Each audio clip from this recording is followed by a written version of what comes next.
मेरा नाम काव्या है और यह कहानी मेरी जिंदगी की है, जिसने मुझे अंदर तक झकझोर दिया।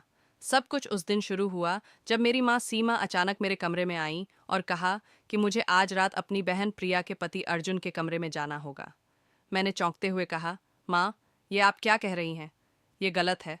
लेकिन माँ ने मेरी बात को अनसुना कर दिया और कहा, अगर तूने ऐसा नहीं किया तो मैं तेरे पापा की मौत का राज तुझे कभी नहीं बताऊंगी।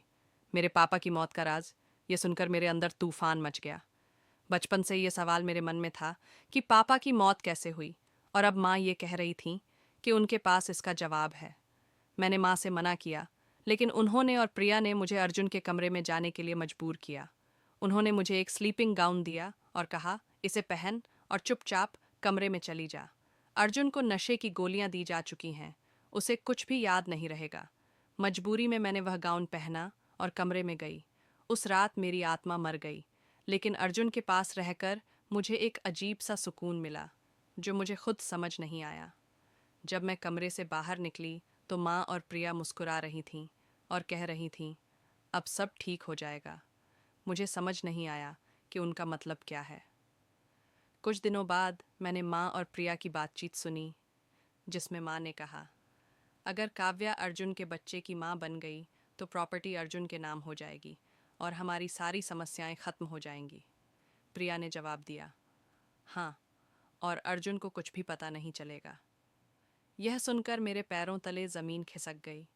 मुझे समझ आ गया कि मेरी माँ और बहन ने मुझे एक मोहरे की तरह इस्तेमाल किया और यह सब प्रॉपर्टी के लिए किया जा रहा था। मैंने अपने पुराने घर के कागजात खंगालने शुरू किए तो मुझे पापा का लिखा हुआ एक पत्र मिला, जिसमें उन्होंने लिखा था, अगर मेरे साथ कुछ हो जाए तो ये समझ लेना कि यह एक हादसा नहीं था। सीमा ने अपनी बहन के पति रोहित के साथ मिलकर मेरे खिलाफ साजिश की है। पत्र पढ़कर मुझे पता चला कि मेरी माँ ही पापा की मौत की जिम्मेदार थीं। उन्होंने प्रॉपर्टी के लिए पापा को मार दिया और अब मुझे अर्जुन के साथ मोहरा बना दिया। मैंने यह पत्र अर्जुन और राघव को दिखाया। अर्जुन ने प्रिया से सवाल किया, लेकिन उसने झूठ पर झूठ बोला।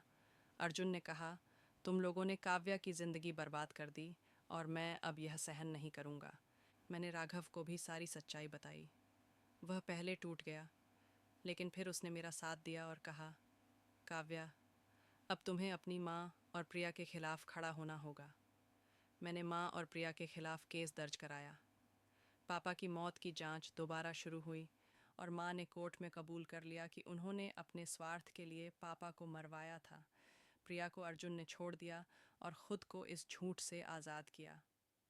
आज मैं अकेली हूँ, लेकिन सुकून में हूँ। मैंने अपने लिए लड़ाई लड़ी और पापा के लिए न्याय पाया।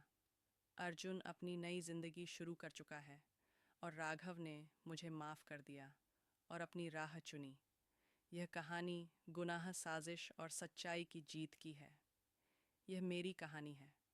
मैंने अपनी लड़ाई खुद लड़ी और अपने लिए खड़ा होना सीखा। यही मेरी सबसे बड़ी जीत है।